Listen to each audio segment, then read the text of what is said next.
Halo pemirsa, apa kabar? Senang sekali saya Astia Dika bisa kembali menemani Anda di program talk show yang syarat informasi inspiratif, apalagi kalau bukan Bincang Sehati.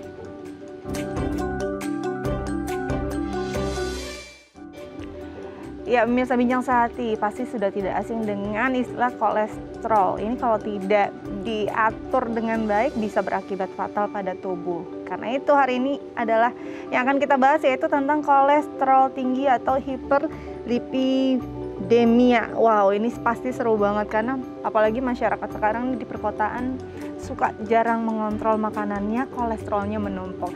Karena itu sebelum kita bahas lebih jauh tentang masalah kolesterol tinggi, kita bahas juga dulu ya mitos fakta seputar kolesterol. Oke, yang pertama, hanya obesitas yang memiliki kolesterol tinggi. Benar nggak sih? Kalau kita lihat mungkin kalau misalnya badannya terlihat mungkin kondisinya lebih besar gitu ya, kelebihan berat badan, pastinya mungkin ini berpotensi kolesterolnya tinggi. Tapi apakah badannya yang slim, badannya yang mungkin proporsional, kolesterolnya nggak tinggi? Ini belum tentu juga. Ini yang nanti akan kita bahas bersama pakar. Oke, selanjutnya, mitos selanjutnya adalah kolesterol tinggi hanya masalah pria. Wah, benar nggak ya kolesterol tinggi ini masalah pria? Katanya sih pria-pria usia muda biasanya lebih potensial untuk mengalami masalah di kolesterolnya. Perempuan katanya lebih bisa diatur karena ada hormon yang membuat kolesterolnya bisa lebih dikelola. Tapi benar atau tidak, kita harus tanya lagi sama pakarnya. Oke, kita beralih ke mitos atau fakta berikutnya. Minum obat kolesterol tidak perlu gaya hidup sehat. Wow, kayaknya semuanya dengan satu tenggak obat, kapsul atau kaplet, masalah selesai dengan kolesterolnya nih. Wah, benar nggak ya? Apakah kita nggak perlu jaga makan saat kita minum obat kolesterol? Ini harus kita cek lagi datanya betul atau tidak. Jangan sampai kita justru kebablasan makannya gara-gara satu obat, kita justru menimbun kolesterol gara-gara makanan dan asupan nutrisi kita ya. Oke, selanjutnya, diet dan aktivitas fisik itu mengontrol kolesterol. Wow, diet nih pastinya kita akan pilih-pilih juga nih asupan makanannya, porsinya seperti apa, aktivitas fisik, olahraga, membakar kalori, apakah juga membakar kandungan kolesterol. Sebenarnya kita harus paham diri kolesterol ini apa, nanti kita tanya sama dokter kita ya biar jelas. Oke, selanjutnya, anak-anak tidak perlu khawatir kolesterol. Bener nggak sih? Anak-anak ini mungkin dianggap metabolisme tubuhnya masih sangat prima gitu ya, jadi kolesterolnya juga nggak perlu dikhawatirkan. Tapi moms dan juga ayah di rumah harus hati-hati juga nih. Jangan-jangan justru anak kita punya potensi juga kolesterolnya tinggi. Harus dijaga pokoknya ya. Oke, nanti kita akan bahas lebih lanjut lagi. Kita bahas lebih jauh lagi bersama pakarnya. Tapi kita harus jeda dulu. Jangan kemana-mana, tetap bersama kami di Bincang Sehati.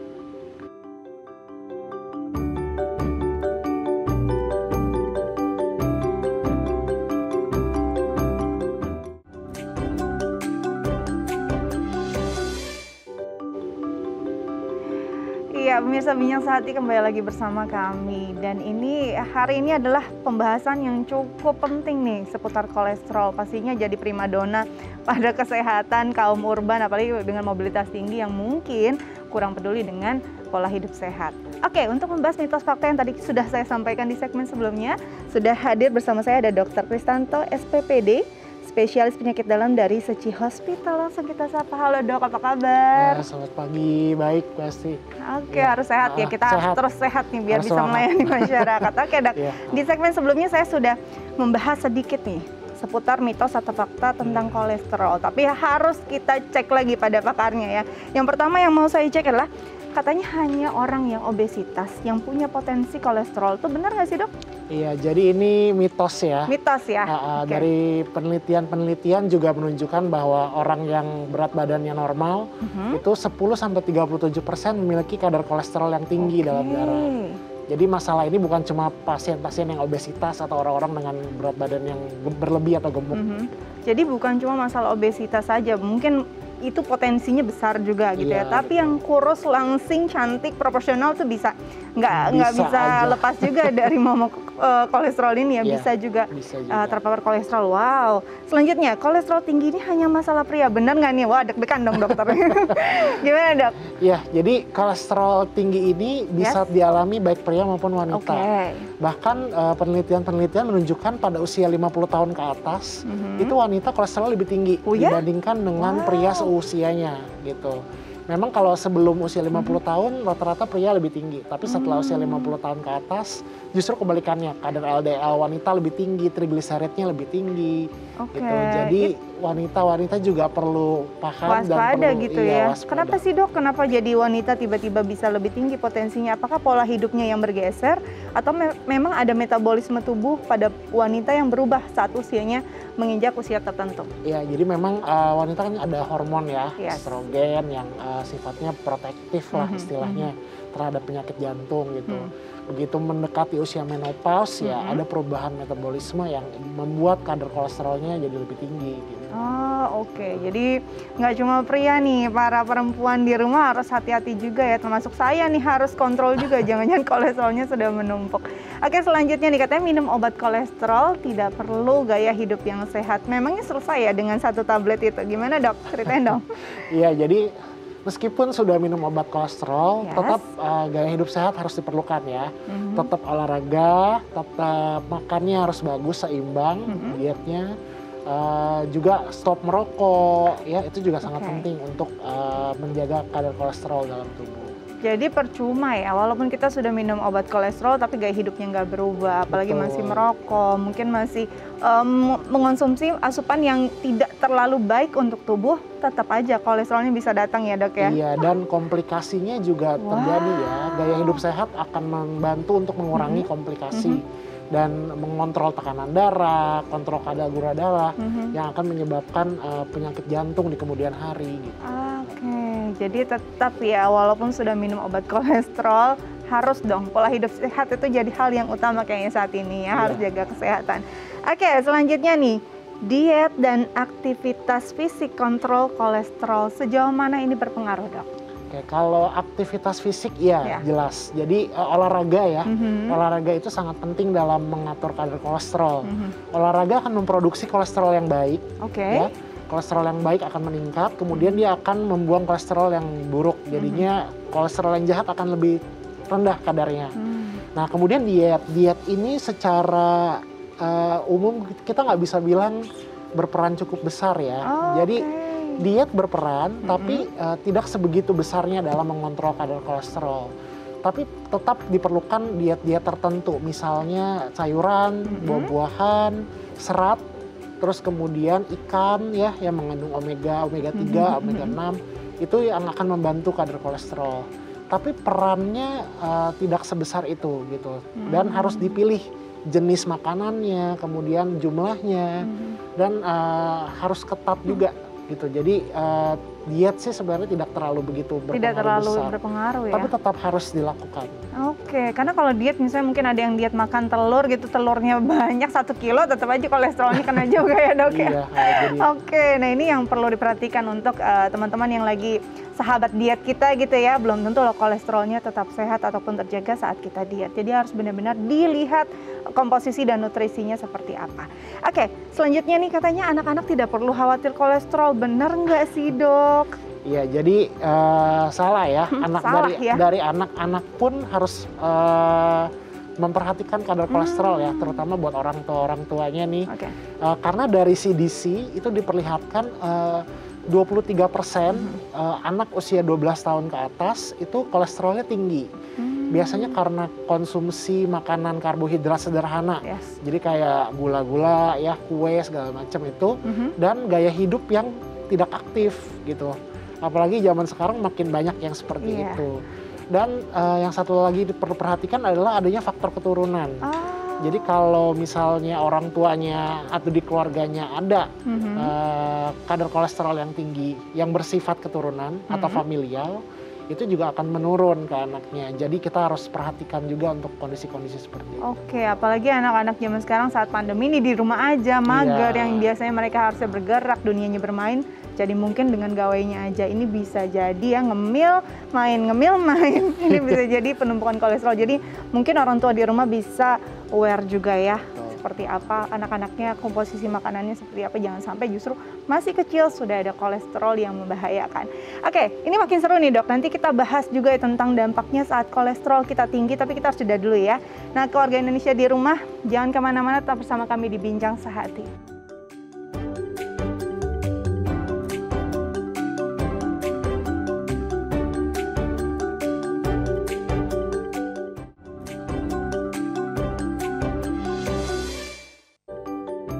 Pemirsa Bincang Sehati kembali lagi bersama kami dan juga ada Dr. Krisanto SPPD dari Suci Hospital ya dok ya. Kita kali ini akan membahas tentang bahayanya saat kolesterol tinggi. Sebelum kita masuk ke situ dok, mungkin masih banyak yang bingung. Apa sih bedanya? Kolesterol tuh sama nggak sama lemak? Apa itu kolesterol? Oke, jadi lemak sama kolesterol itu beda ya? Beda banget kan? Beda. Okay. Kolesterol itu sebenarnya adalah zat ya, zat atau senyawa. Dia teksturnya seperti lilin dan dia itu ditemukan pada tubuh kita. Gitu. Dia membentuk membran sel. Jadi badan kita kan terdiri dari sel-sel ya. Banyak sel dan dia dilindungi oleh membran sel. Nah, membran sel ini penting. Jadi banyak sekali reseptor-reseptor yang ada di sana ya. Jadi terus kemudian juga berkomunikasi dengan satu sel dengan sel yang lain. Serta dia juga membentuk berbagai hal dalam tubuh seperti hormon, vitamin dan sejenisnya. Nah, kemudian lebih singkatnya kolesterol itu adalah lemak dalam darah. Itu lebih sederhananya seperti lebih itu. Lebih sederhananya seperti itu. Kalau saya pernah tahu kayaknya ini sejenis plak gitu ya. Ada kayak plak dalam darah yang bentuknya memang seperti oil ataupun lilin, dan ini pastinya akan, kalau kebayang darah itu kan mengalir ya dari semua bagian tubuh sampai bahkan ke otak juga. Ini kalau dibawa si plak ini atau lilin ini ke seluruh tubuh bahaya banget pastinya, komplikasi di mana-mana ya. Tapi sebenarnya kolesterol sendiri punya manfaat nggak sih untuk tubuh, dok? Kolesterol manfaatnya untuk tubuh sangat penting. Jadi nggak bisa dibilang bahwa kolesterol itu sepenuhnya jahat ya. Gitu enggak ya? Tadi saya bilang kolesterol itu sangat penting. Satu, pembentuk hormon. Dua, pembentukan vitamin D. Dia adalah bahan dasar vitamin D dalam tubuh. Jadi sangat penting ya vitamin D juga buat pertahanan tubuh kita, terutama lagi-lagi pandemi kayak gini. Terus juga dia membentuk membran fosfolipid. Itu yang saya bilang tadi, yang membran sel ya. Jadi sangat-sangat penting ya kolesterol dalam tubuh kita. Jadi sebenarnya sangat penting. Cuma batasannya di mana nih dia bisa bekerja dengan baik dan membuat tubuh tetap sehat? Batasannya untuk manusia normal gitu ya, untuk perempuan ataupun laki-laki, ada perbedaan nggak sih batasan atasnya kolesterol, dok? Oke, kolesterol itu secara umum kita bagi dua ya, kolesterol yang baik dan kolesterol yang jahat. Gitu. Kolesterol yang baik itu namanya HDL. Singkatan dari High Density Lipoprotein. Ya, kalau ada yang nanya, kok nggak ada kolesterolnya? Ceritanya gini, jadi kalau kolesterol itu kan minyak. Minyak itu tidak larut dalam air. Jadi untuk dia beredar dalam darah, dia harus diikat sama yang namanya lipoprotein. Ya, supaya dia larut dalam air dan bisa beredar di seluruh tubuh. Nah, kalau kolesterol yang baik namanya High Density Lipoprotein. Jadi proteinnya yang banyak. Sedangkan kalau kolesterol yang jahat itu kita lebih sering namanya LDL. Ya, Low Density Lipoprotein. Jadi kandungan lemaknya yang banyak, sedangkan kandungan proteinnya sedikit gitu. Ada juga trigliserida. Trigliserida itu juga lemak yang jahat. Itu beda ya. Untuk kolesterol yang jahat, untuk kadar normalnya, untuk usia dewasa, untuk kolesterol total di bawah 200. Sedangkan untuk trigliserida itu di bawah 150. Sedangkan untuk kadar LDL itu optimalnya di bawah 100. Nah, sedangkan untuk kolesterol yang baik, kadarnya harus tinggi nih dalam tubuh. Justru harus tinggi. Ini berbeda antara laki-laki dan perempuan. Kalau perempuan itu HDL-nya di atas 50. Sedangkan laki-laki di atas 40. Gitu. Jadi perbedaannya di HDL ya, kolesterol yang baik. Jadi kita beda-beda ya. Selama ini kita kalau cek kolesterol hanya satu bagian itu aja. Berarti sebenarnya kita bisa mengecek itu dipisah begitu ya, dok ya? Biasanya kalau kita cek lab, itu kita periksa panel profil lipid namanya. Jadi dia cek semuanya tuh, kolesterol total, HDL, LDL, dan trigliserida. Kolesterol yang jahat ini justru yang sifatnya jahat ya, istilahnya dia membentuk plak yang tadi Mas disebut gitu. Kalau kadarnya terlalu tinggi dalam darah, dia akan numpuk di dinding pembuluh darah menjadi lapisan lemak. Nah, lapisan lemak ini kalau misalnya pecah dan endotel sel pembuluh darahnya rusak, itu yang menyebabkan berbagai komplikasi seperti serangan jantung, stroke, penyakit pembuluh darah di kaki, dan banyak hal lainnya. Oke, wow, banyak banget ternyata ya, namanya juga ini kayak digendong kemana-mana oleh darah, melewati berbagai organ, ini pastinya akan punya banyak masalah di berbagai bagian. Oke, Dok, kalau bicara tentang kolesterol yang tinggi, kita kan sering mungkin ya mengecek secara sederhana. Saat apa nih, di kondisi apa kita sudah mulai harus concern? Kan kadang-kadang mungkin tinggi tapi dengan batas atas yang mungkin tidak terlalu jauh. Apakah itu sudah perlu kita mungkin konsultasi ke spesialis? Oke, jadi kalau ini masalah ini ya, screening ya, kapan kita aware gitu ya. Betul. Jadi pertama kita harus lihat siapa saja yang beresiko nih mengalami kolesterol yang tinggi. Jadi ada kelompok-kelompok orang tertentu yang punya resiko kolesterol tinggi. Satu yang faktor genetik. Ya, jadi kalau ada orang tua ya, terutama orang tua first degree ya, jadi ayah, ibu gitu, yang kolesterolnya tinggi atau dia punya riwayat penyakit jantung yang prematur. Jadi misalnya laki-laki ada keluarga yang meninggal atau serangan jantung di bawah 55 tahun, atau kalau perempuan di bawah 65 tahun, itu kemungkinan memiliki yang namanya familial hiperkolesterolemia. Jadi itu adalah bawaan. Nah, kalau ada seperti itu sebaiknya kita harus cek ya, meskipun masih usia muda, screening gitu. Terus kemudian ada juga orang-orang tertentu nih yang punya resiko kolesterol tinggi. Satu yang darah tinggi, kemudian diabetes mellitus ya, atau yang sakit kencing manis. Terus kemudian ada juga yang mereka yang merokok atau berat badannya berlebih. Nah, tapi berat badannya berlebih itu bisa dilihat juga dari lingkar pinggang.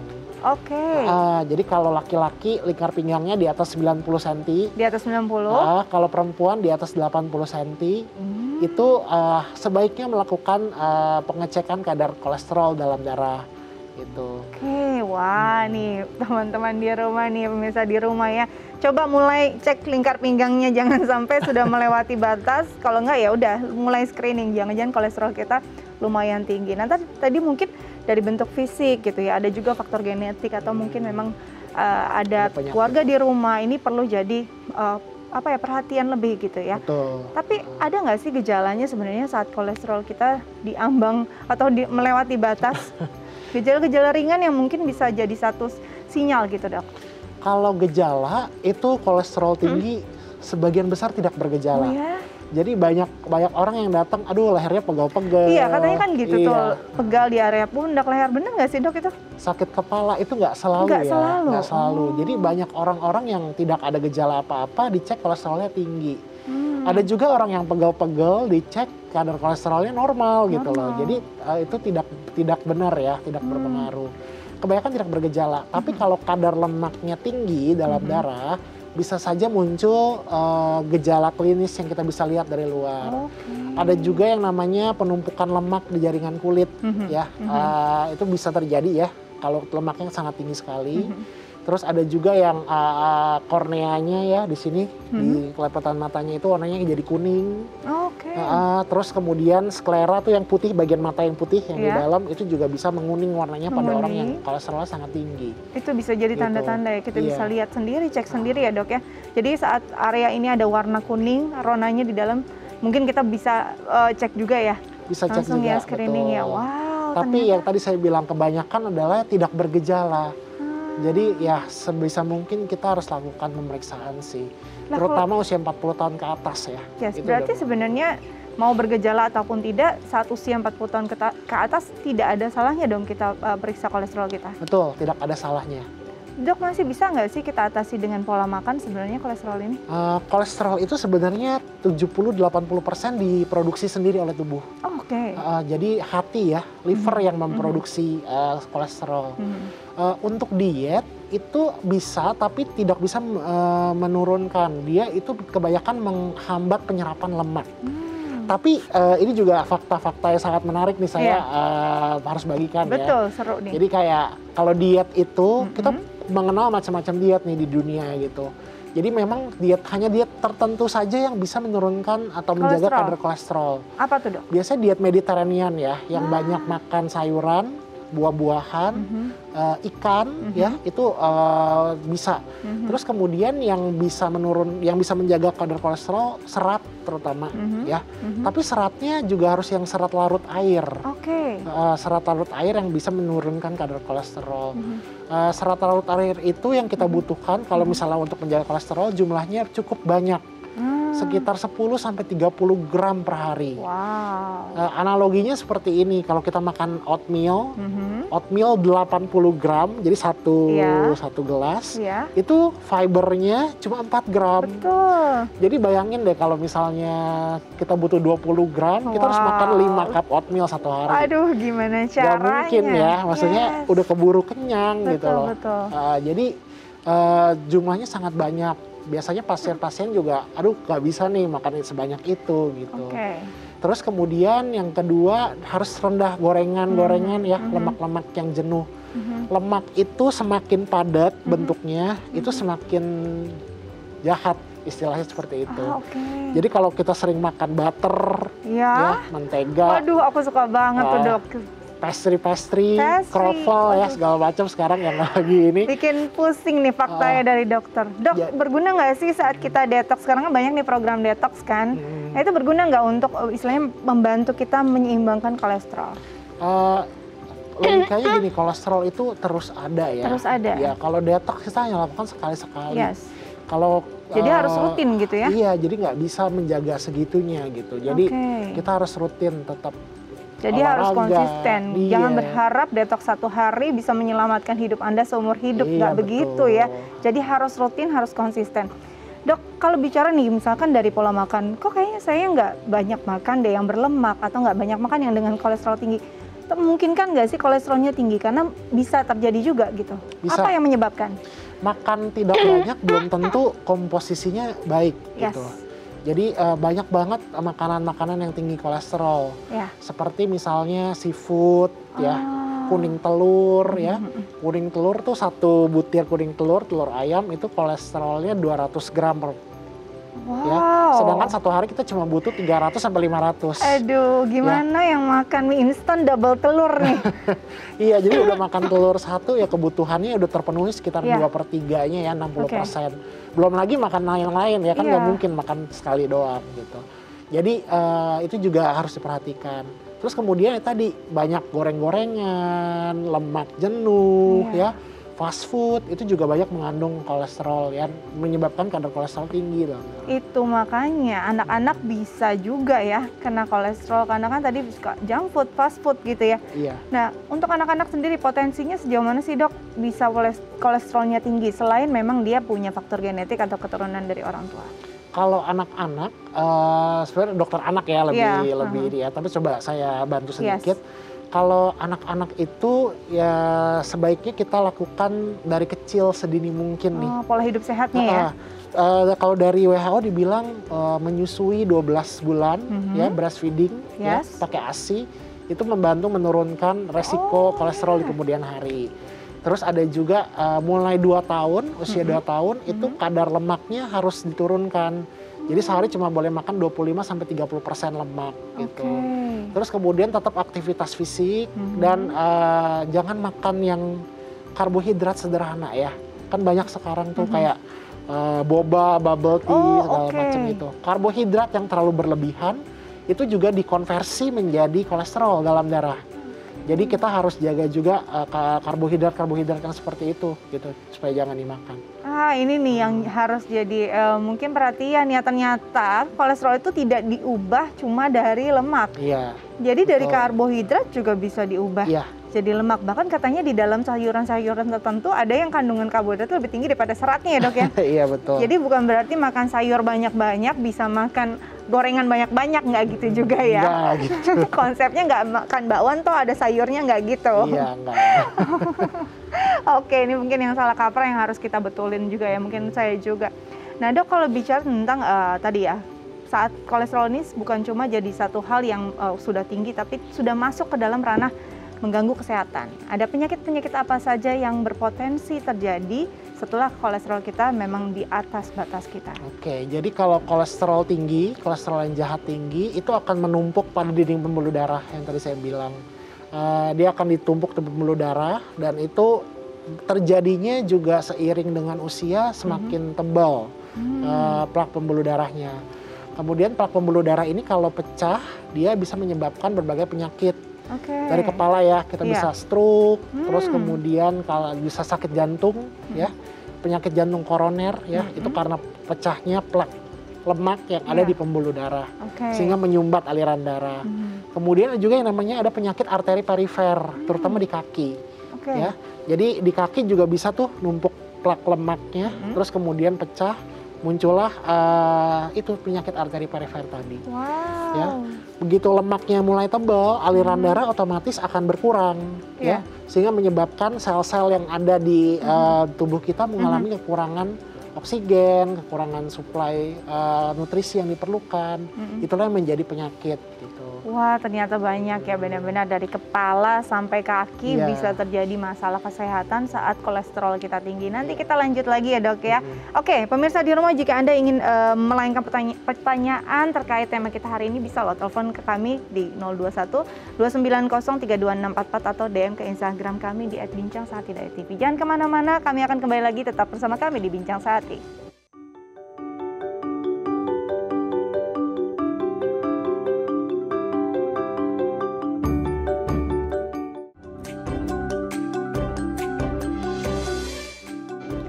Ya, kembali lagi bersama kami di Bincang Saati, masih bersama juga dengan Dr. Kristanto dari Suci Hospital. Dok, tadi kita sudah berbincang, sudah membahas sedikit nih tentang penyakit-penyakit yang bisa terjadi, yang berpotensi saat kolesterol kita tinggi. Nah, tadi kalau kita bahas satu-satu, sebenarnya ini juga ada yang namanya hiperlipidemia. Sebenarnya itu apa sih dok? Kalau hiperlipidemia itu istilah lebih ke medis ya.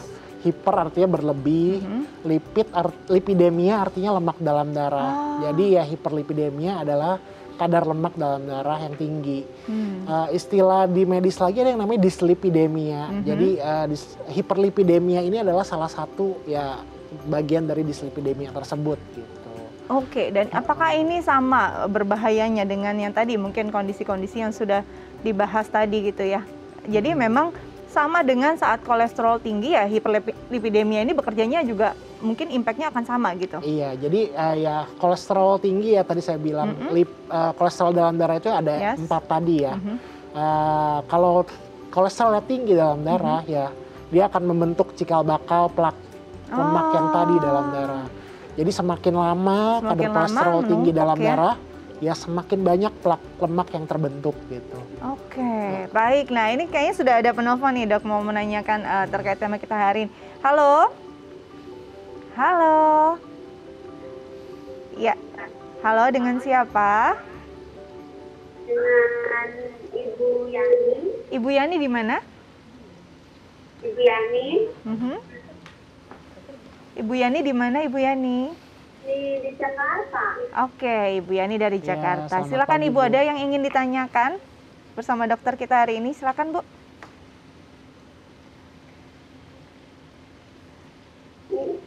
Ya Ibu, silakan. Ya, saya mau nanya dong. Ya Bu. Ya, saya mau nanya dong. Ya. Kalau pundaknya juga sakit. Pundaknya sakit ya Bu, lalu? Ya, terus kepalanya juga pusing, kakinya juga sakit kalau jalan. Oke. Oke. Apakah itu kolesterol begitu Udah ya Bu pernah ya? cek ya belum?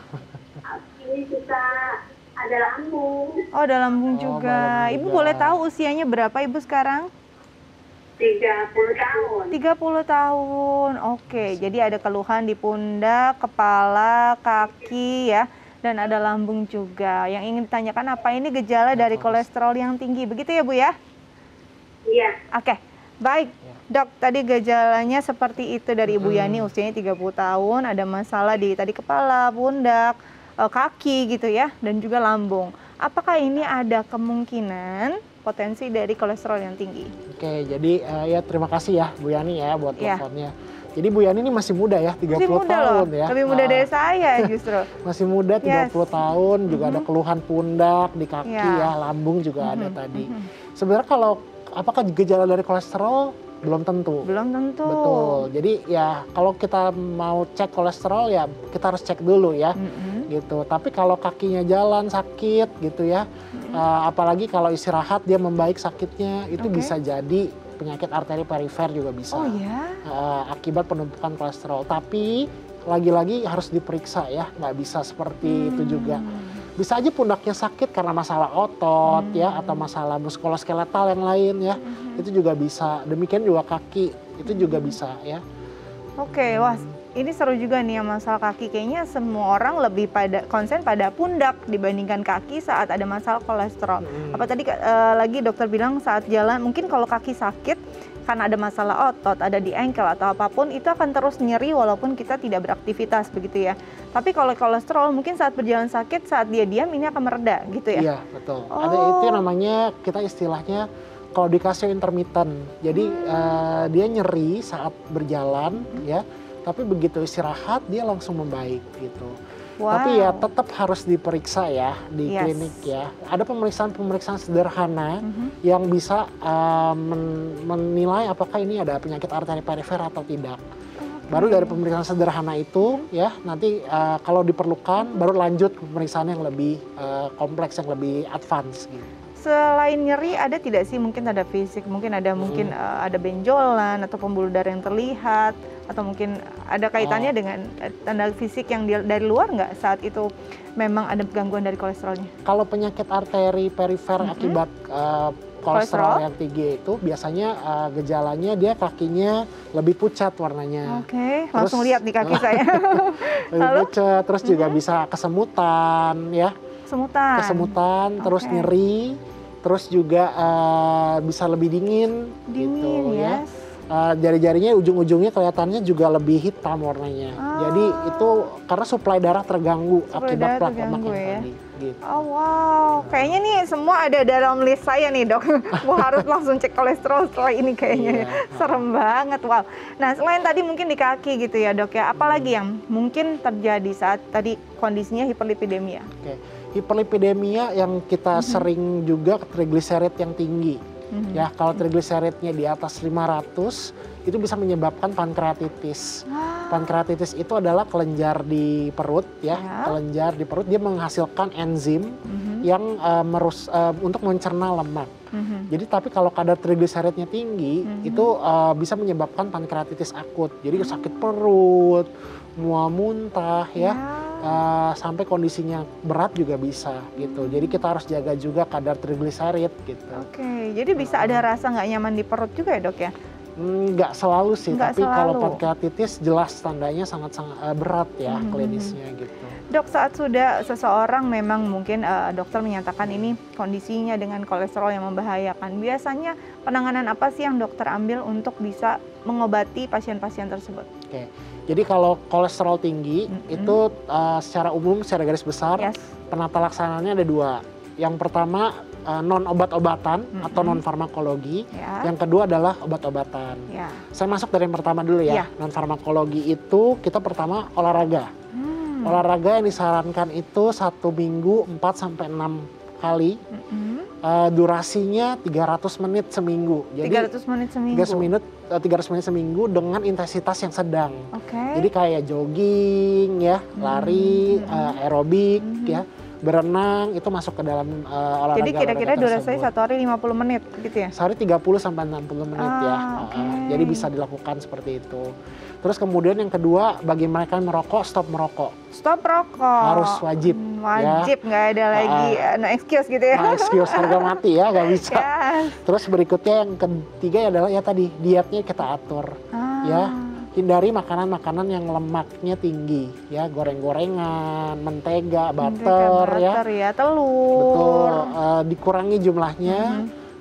Pilihan-pilihannya juga kita ganti. Misalnya kalau lemak jenuh ya kayak mentega gitu, kita ganti lemak yang lebih baik gitu. Lemak-lemak yang baik tuh banyak kok, misal dari ikan ya, salmon, makrel ya, ikan sarden itu juga. Jadi memang sebenarnya pola makannya benar-benar harus diperhatikan gitu ya. Nah tadi kalau tadi mungkin dari makanan, aktivitas fisik ini bisa juga jadi satu langkah awal untuk bisa mengontrol kolesterol. Nah, kalau sudah tidak bisa, mungkin itu bisa dilakukan tapi tidak berdampak besar karena sudah harus masuk ke ranah pengobatan. Pengobatannya macam apa sih dok kalau untuk kolesterol? Jadi obat kolesterol itu kita punya banyak jenis ya. Yes. Tapi yang paling familiar itu mungkin pernah dengar atorvastatin, ya, simvastatin, ya, itu adalah golongan-golongan obat yang sering dipakai orang nih. Jadi banyak yang mengkonsumsi obat-obatan tersebut. Ada juga obat-obatan golongan lain, misalnya kayak fibrat, terus kemudian ada bile acid sequestran, ada niacin, dan masing-masing harus diresepkan sesuai dengan keperluannya. Jadi nggak bisa sembarangan minum obat ya, jadi harus cek dulu kadar kolesterolnya tinggi atau tidak, kemudian ke dokter untuk konsultasi ya, obat mana nih yang kira-kira cocok untuk menurunkan kadar kolesterol. Oke, jadi memang harus benar-benar konsultasi, jangan self-diagnose, apalagi bikin resep sendiri gitu ya, ini berbahaya karena setiap orang pasti punya dosis dan takaran yang berbeda yang harus ditentukan oleh ahlinya. Oke, dok, ini ada pertanyaan lewat DM.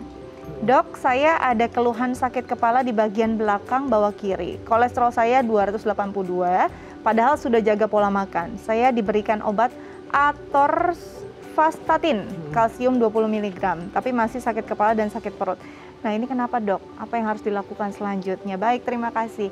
Silakan dok, dijawab. Ya, jadi ini kasusnya kolesterolnya tinggi ya, 282 ya. Normalnya di bawah 200 ya, kolesterol total ya. Sudah dapat atorvastatin 20 mg. Jadi memang atorvastatin ini obat yang sering dipakai ya untuk pasien-pasien kolesterol nih gitu. Pertama, kita harus tentukan dulu target pengobatan. Ya. Jadi berapa target pengobatan yang harus kita capai. Kita pakai biasanya LDL yang menjadi target gitu. Optimalnya kalau kita nggak punya penyakit apa-apa, jadi kita sehat, nggak ada diabetes, nggak ada darah tinggi, nggak ada penyakit jantung keturunan, itu di bawah 130 cukup. Tapi kalau kita udah punya satu aja faktor resiko, jadi kayak ada dia merokok lah, atau dia punya darah tinggi, atau kencing manis, itu di bawah 100. Bagi mereka yang punya penyakit jantung, bahkan kadar targetnya lebih rendah lagi. Bisa sampai di bawah 70 atau bahkan di bawah 55 LDL-nya. Nah, target itu yang akan menjadi panduan obat apa yang kita harus berikan. Kayak misalnya ibu ini 282 ya, 282 tinggi, kita harus lihat nih ini total atau LDL-nya gitu. Jadi kalau LDL-nya masih 282, atorvastatinnya mungkin bisa dinaikkan dosisnya. Gitu. Tapi lagi-lagi obat itu juga ada efek samping. Apa tuh dok? Jadi kalau kita makan statin, efek sampingnya yang paling sering itu adalah gangguan liver. Nah, jadi kita harus lakukan pemeriksaan SGPT sebelum memulai terapi, kemudian dilakukan pemeriksaan 8-12 minggu sesudahnya. Ya, kalau kadarnya SGPT meningkat lebih dari 3 kali, maka dosisnya harus kita turunkan obatnya. Tapi kalau tidak meningkat kadarnya atau kurang dari 3 kali normal, bisa diteruskan. Tapi kolesterolnya juga harus dicek. Jadi nggak sembarangan minum obat terus, tapi kadar kolesterolnya nggak dipantau gitu, itu yang salah. Jadi kita harus pantau setelah mulai obat statin itu dalam waktu 4 minggu sampai 12 minggu gitu. Begitu kadarnya sudah stabil, dosis tentu akan disesuaikan, baru boleh diperiksa setahun sekali, lebih jarang. Gitu. Dok, Kalau ada yang bilang bahwa obat mungkin kalau kayak darah tinggi kan seumur hidup harusnya minum kayaknya ya. Apakah dengan kolesterol berlaku yang sama gitu? Oke. Jadi ini ya saya juga mau bagi pengetahuan ini ya buat masyarakat. Kolesterol tinggi itu ada 2 jenis. Ada yang primer, jadi yang keturunan tadi yang saya bilang, atau yang sekunder. Kalau yang sekunder itu disebabkan oleh penyakit yang lain. Untuk mereka yang primer, jadi faktor keturunan, itu tidak bisa hanya dengan mengubah pola hidup saja. Nggak bisa ya dok ya? Bisa. Jadi harus minum obat penurun kolesterol seumur hidup. Gitu. Wow. Tapi sedangkan untuk mereka yang disebabkan oleh penyakit lain, misalnya pada pasien diabetes, gagal ginjal, itu bisa membantu pola hidup ya, pola hidupnya diubah, itu bisa membantu dan mungkin kolesterol juga nggak harus diminum tiap hari obatnya gitu. Oke, jadi memang harus benar-benar kayaknya kita konsultasi sama ahlinya deh, nggak bisa deh cuma self diagnosis karena bisa jadi salah penanganannya malah jadi fatal. Nanti kita lanjut lagi tapi kita jeda ya dulu ya. Boleh. Oke, pemirsa jangan kemana-mana, kita akan kembali tetap bersama kami di Bincang Sehati.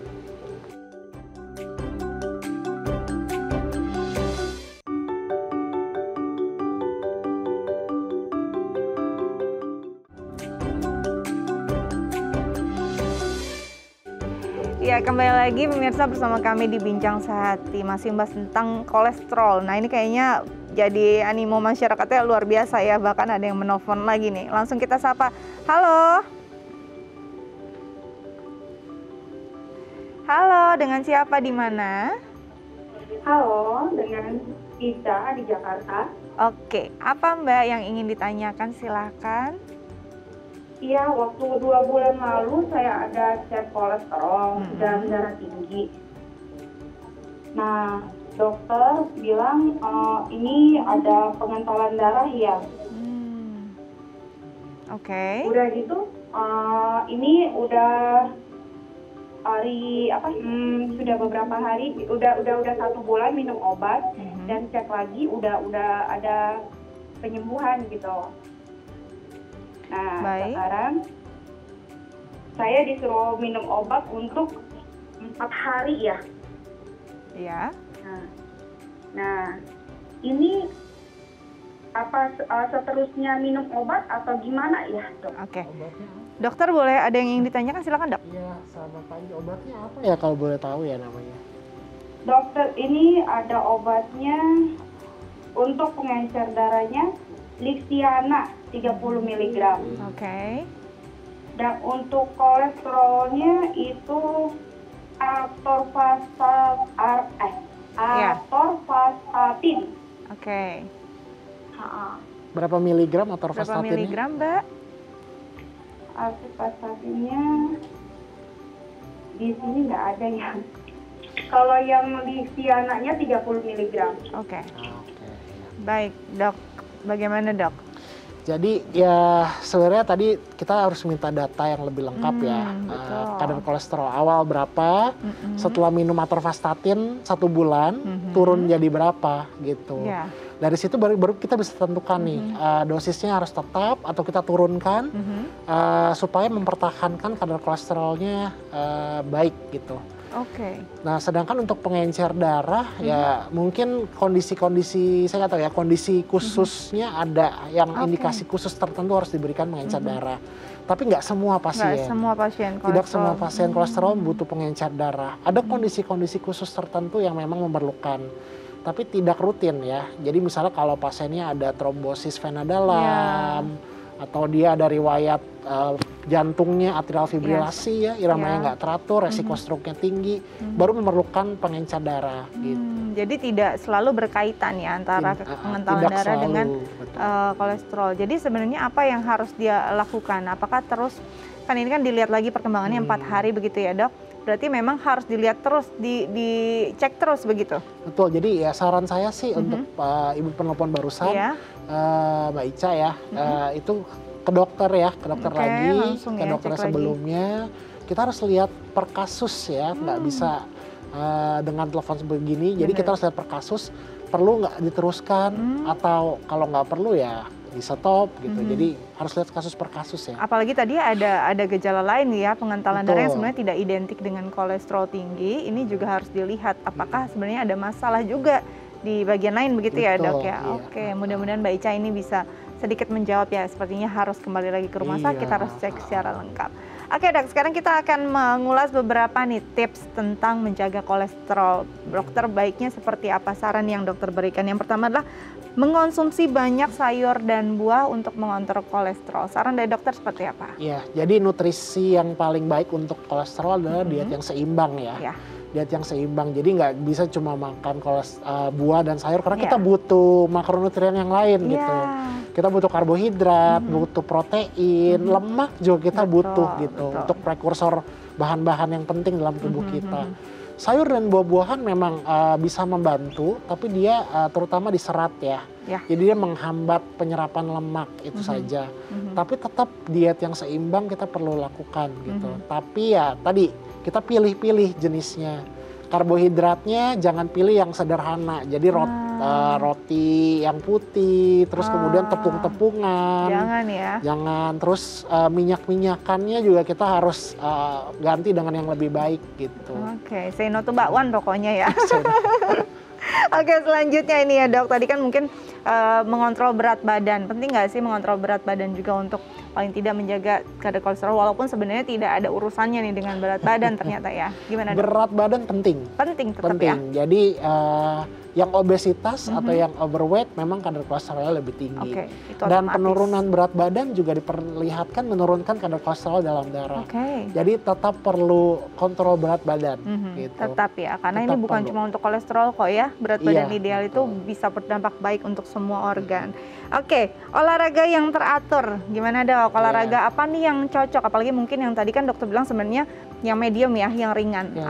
Olahraga seperti apa yang paling tepat, paling tidak untuk bisa menjaga kolesterolnya terjaga? Ya, tadi olahraga yang teratur ya, yang pertama ya. Jadi harus komitmen konsisten, seminggu 4-6 kali, terus kemudian durasinya 150-300 menit ya totalnya. Jadi sehari 30-60 menit tuh. Jenisnya yang tadi ya, olahraga yang aerobik, jadi yang berenang, jogging ya, terus kemudian dansa atau yang lain yang bisa menyebabkan tubuh kita berkeringat gitu lah. Yang happy lah ya dok ya, karena aktivitas ini bisa ngedistract kita juga, jadi nggak stres juga, karena stres juga bisa membuat tubuh kita drop. Dokter, terima kasih banyak loh sudah berbagi bersama kami di Bincang Sehati. Tetap jaga kesehatan ya dok ya. Selamat kembali beraktivitas. Nah pemirsa Bincang Sehati, bagaimana perbincangan kali ini? Pastinya semua banyak yang catat di rumah karena penting banget untuk diterapkan di rumah. Jika ada kritik dan saran, kami selalu membuka saran-saran dari Anda, masukan dari Anda, silakan kirimkan ke akun sosial media kami. Saya Astia Dika pamit undur diri, sampai jumpa.